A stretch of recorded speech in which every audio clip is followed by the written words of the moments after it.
We got Cecil here, brand new partner with us over on Plus. A lot of talk about James Bond, Cecil, uh, been going on. Helen Mirren talking about the next James Bond. James Bond came in, says James Bond has to be a guy. I'm such a feminist, but James Bond has to be a guy. You can't have a woman. It just doesn't work. James Bond has to be James Bond. Otherwise, it's become something else.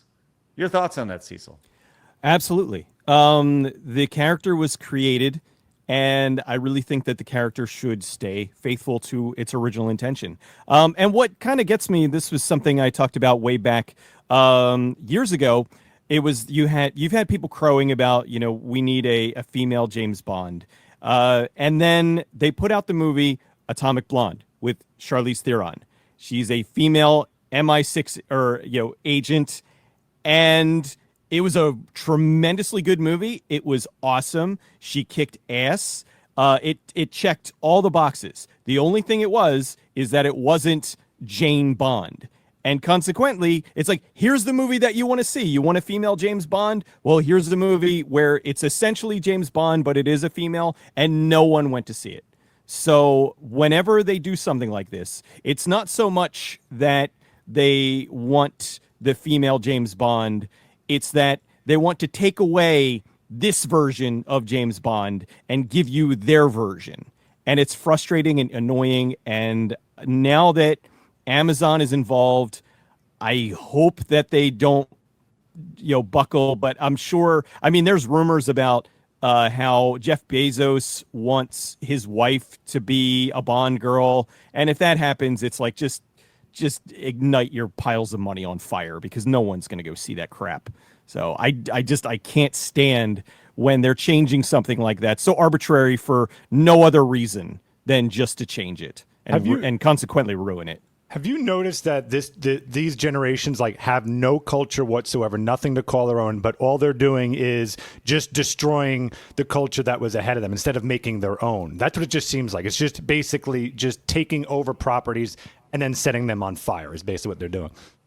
Oh, 100%. And it's infuriating because if you look at the vast amount of stuff that's coming out, it's all reimaginings, re-envisions, remakes, late sequels that are really just late. The late sequels are all just reboots, where like the Willow one, I was like, oh, I'm really excited. We're going to get a TV series about Willow. And Willow was a supporting character in his own show, because it was a soft reboot of a bunch of characters that no one cared about. And it did so bad that even Disney dropped it off their platform. Yeah, they castrate any male character. They basically essentially castrate them. They talk down to them constantly. So it really is. It's just taking our culture, setting it on fire because they have nothing of their own.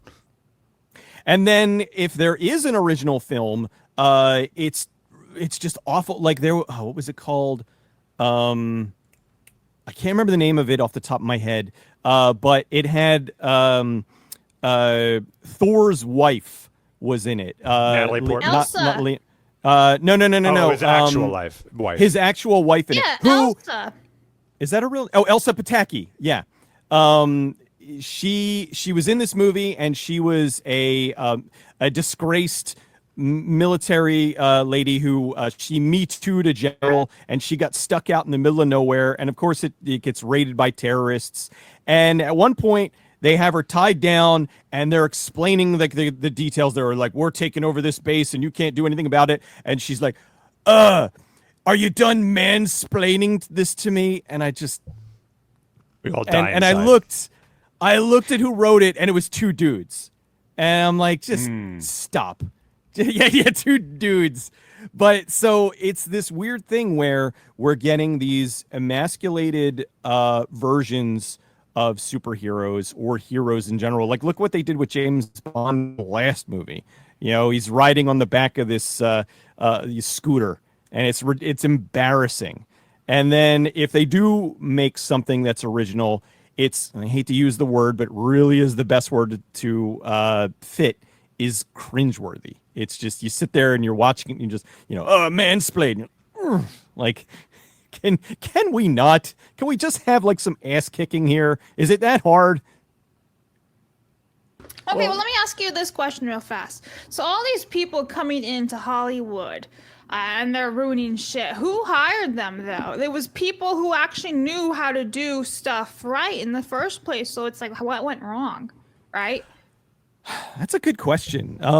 I think that there was a lot of people that were involved that previously, like a lot of producers and directors and whatnot, that previously did amazing work.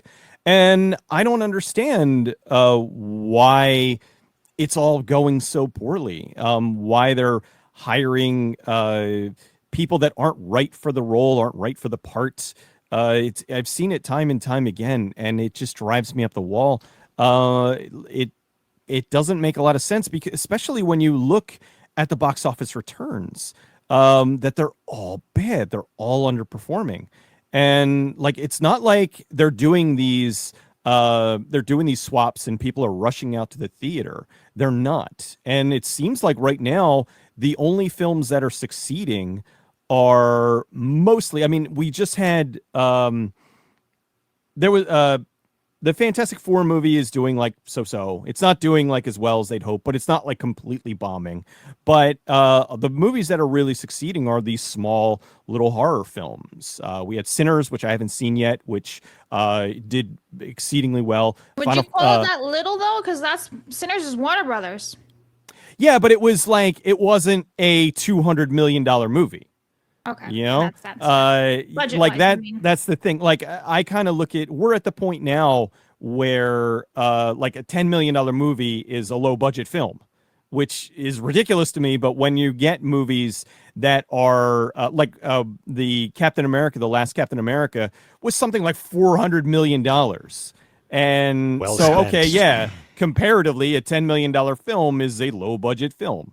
But I don't know how much Sinners was, but I think it was maybe like 50, which is still up there, but not nearly into the stratosphere like some of these other films. Sinners movie budget was $90 million US. Wow. Okay, that's still pretty up there, but you have a better chance of getting a return on investment on something like that. That's one of the things like I like about. I know Blumhouse gets a bad rap, and I don't like all the stuff that they do, but I do like the fact that they try to keep things like well within budget and they don't go nuts. Because if you have a $5 million movie, you put it out there, and if it bombs, well, you're still going to make your money back. But if you have a $90 million movie out there and it bombs, or a $200 million movie out there and it bombs, you're really going to be struggling to make that money back. And most of the time you're not. You might make it back with DVD sales and whatnot, but it's going to be exceedingly difficult. I wish that there was some sort of answer to your question, like why are they doing this? It makes no sense. It goes against. It's like, changing the culture. But my question was like, how did it kind of like happen, right? Because when this stuff was going on, we still had really good movies, right? So like these people were slowly infiltrated, or like their minds were changed and they were hiring people who were like this complete shitheads, and now we have the culture that we have. So I'm kind of wondering like how sort of did this happen? I mean, I guess I kind of answering my own question here, but like it's still really weird to wrap your mind around this, like when we had such great movies coming out, right? Think about the early 2000s, what movies we had: Harry Potter, Lord of the Rings, Chronicles of Narnia. Like it was amazing that time, right? Even Transformers in 2007, say what you will about it, it was still a fun movie in my opinion, but like we had good shit happening. But somehow along the way, we seem to have like lost the plot, and we're hiring all these shit people, but there's still some of them there, right? Like Chris Columbus, he's still making movies today. I have it. No, go ahead. I was just, this is not hard. It's very simple, Blab. So you had, and I know this from pretty good personal experience. You basically had a lot of activists around the 2015, 2016 era who were coming in the system. And then if you look at a lot of the rules eventually that even Hollywood had to make as far as having certain race quotas and things like that, they were inserting into, in order to get an Oscar consideration, you have to have X amount of black employees and X amount of, so you already saw that DEI kind of idea starting roughly a decade before even went into place. So you're basically hiring nothing but activists. You're hiring a lot more women, and women are great, but they hired a lot of women activists. It is California. And so you had this infiltration of that, and then culturally pushed that we want more and more and more of this. So that became the promotion. It was all female this, men are terrible, white people are the devil, this and that. So it was an infiltration of activism. I also have a theory. When 2020 hit and theaters shut down, there were numerous films that were already in production that they had to make, and then they burned them. They put them out and they lost money because they weren't going into theaters. And now coming back from that, theaters are reopened, but they're not making the bazillions of dollars that they used to, largely because what I feel happened was when they shut down in 2020 and they reopened, it was more or less 2021, 2022 when they finally reopened. But within that time, they lost billions and billions of dollars of money. And the simple thing is, that's why we're getting so many remakes, reimaginings, everything, because it's properties that they already own. And in their mind, it was a success once, it'll be a success again. However, like you had said, Phoenix, they have a new crop of people that have been working there that started coming in around 2015, and they've worked their way up into the system, and now they're the writers, the producers, and whatnot, and they're using this platform. Hey, we have this property, let's just say James Bond. Let's say we have this property that is traditionally a white heterosexual male, and what is the best way to subvert people's expectations on this? Well, let's now make him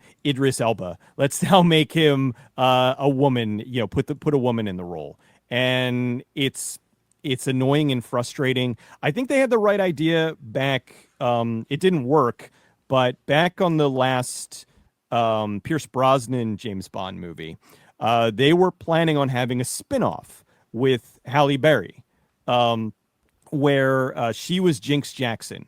And the whole thing was, they had this whole thing mapped out where they're like, okay, we're going to have male James Bond, who will be whoever, at the time, Pierce Brosnan's contract was up, so whoever would take over after this. But then we would have the female one with, The Adventures of Jinx Jackson. And the movie bombed and nobody wanted it and nobody liked Jinx Jackson to begin with, so it didn't happen. But I would much rather have them do a spin-off series than insist on taking the original character and changing it, because Like Ballerina. like Ballerina with John Wick. Perfect sense. Okay, the John Wick movies are coming to a close, but it's still big moneymaker. Let's take it in this direction. I think the problem with Ballerina was not the movie itself. I think it was a good idea, but they needed somebody who actually knew how to fight. Like Keanu Reeves, one of the reasons why everybody loves the John Wick movies is because he's incredible. Like, he has been training for years and years and years and years how to fight, and he was doing all his own stunts. He worked with the stunt people. He was just awesome. And then you get Ballerina, the spinoff, and you bring in Ana de Armas, who's beautiful, but they only gave her, I think 4 months of training. Now, that's kind of good enough, but not enough to make it believable. Back in the day, you would have a Cynthia Rothrock or somebody who would be out there kicking ass. Now, can I stop you just for a second? Sure. Sorry, just to hold off for just a second.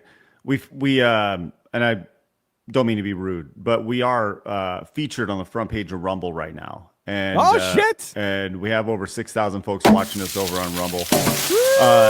If you guys are new to the channel, hit the follow button. We'd love for you guys to join us. We're live Monday through Friday, 11 a.m. Central Time. We'd love a lot of good things happening over on Rumble, and we are proud to be working them on a bunch of fun things, which looking forward to sharing more about that in the future. So yes, hit the follow button. We'd love for you guys to join us every day, talking games, entertainment, pop culture. The #1 video game and entertainment and pop culture podcast on the internet here on Rumble, which is great. Glad you guys have found us today. Welcome on out. And thanks to the Gaming on Rumble folks. Love to see it. So glad you guys are here. Sorry. Yes, please continue. By the way, Marmalin just came in and gifted five memberships to the channel, which is wonderful. Marmalin, thank you very much over on Rumble. So you were saying, I'm sorry, you were saying that obviously the training is not there for the action star, and this is tying back into the original Helen Mirren quote about James Bond having to be a guy that we started roughly 20 minutes ago, which is amazing. So Hang on, do we've- you find Helen Mirren? yeah, it's her name, right? Helen Mirren. Mirren? Mirren? Mirren. Yeah, You keep saying Mira. You heard Helen that? Mirren. I think she's a dame too, if I'm not mistaken. She's a dame. I Dame have Helen no Mirren. idea what that means. No idea what dame Royalty, like yes. Lord, means. You know, like, who cares? like Dame Maggie Smith. She's For probably the most what? famous Like one. for what? For acting? For pretending Yeah. to being somebody For- else? For, no, for Congratulations. contribution to the arts. What arts? Acting, movies. Maggie Smith is a legend. Well, she was a legend. Still is a legend, but you know. Can I be really? Can I just be really frank about the arts? Go on, Craggathy. That is the most pretentious thing you can possibly. And when like, it's the arts. Like, oh my god, That's what it. That's basically what the damehood was for. it's the arts. I mean, contribution to culture, art. Okay. I mean, come on. Are we going to argue that movies aren't art? I don't know. There- I'm okay with them being art. What I'm not, I just the presumptuous nature of people. Like, I think that art. You don't want to be a sire or sir or something? Well, what is it? A sire or a sir, Labs? Sire. Well, sire, I guess, is king, and you'll never be king. Sorry. So, a lord? This is true. I'm not DSP. No, I don't know. I feel like art, ultimately, it comes back to the eye of the beholder, right? So for me, if somebody else calls what I do art, okay, awesome. But the whole Academy of Arts and Sciences, like motion arts and like the whole academy idea, like they're the ones who are like, well, it's art. I don't know. Like to me, it's just very presumptuous for me, and that's just always been a little pet peeve of mine. So sorry, continue. Yes, but anyways, going back to Helen Mirren over here. Mira. Hey, can we talk about some true art that's coming very, very soon? True art. Let's do it. That is Cody Rhodes showing off is the first tease of Guile in the live action Street Ooh, Fighter. the hair. Look at that. Oh my God, that looks awesome. For the love of Jesus, please make it awesome. It's like Cannot Wolverine almost, but yeah. Hell yes. And obviously, if you're talking Street Fighter, you can't not talk about Mortal Kombat. As Ed Boon wished the original 1995 movie 30 years old. Ooh. Oof, indeed. Man, you guys, how you feel about that one, huh? I feel myself aging like Not as bad as you that say Craig that. AI, but yeah, pretty bad. Yeah. It's kind of how I feel, slowly just Melting. crippling into an old man. End yes. of Indiana Jones 3 after I drank out of the wrong cup. That's exactly how I feel right now. We do have a new still of the new Mortal Kombat 2 as well, which this looks like it is Scorpion and maybe Noob over here, Noob Saibot, I would imagine. That's I'm very much looking forward to this movie. Cecil, are you stoked for this one? You know what? Originally, I wasn't, and then I saw the Johnny Cage thing with the missile, and I'm like, oh, they get it. And then the trailer came out not too long after that, and I'm like, this has major potential. It looks like they took all the advice. They actually listened to people who, because I had a lot of problems with the last one, and I think that they kind of did good. So my only gripe, and it is minor, is that Jade is goofy looking, but everything else, yeah, I'm like, but everything else looks spot on. They got the fatalities. They got Johnny Cage being the lead this time. It looks like they're going in. They're putting their best foot forward, and I really hope that they don't blow it. Well, we'll see. It's coming out. The movie's been done for a while. I think it's coming out here next month or so, as it's leading up into the fourth quarter. So, yeah, man, that's pretty cool. I'm excited for the new Mortal Kombat movie. What about you guys? Are you guys excited for the Mortal Kombat 2 movie coming out? Because I very much enjoyed the first one, so I'm looking forward to seeing this. in time for sure. Hey, YouTube said you should watch this video too. Obey the overlords.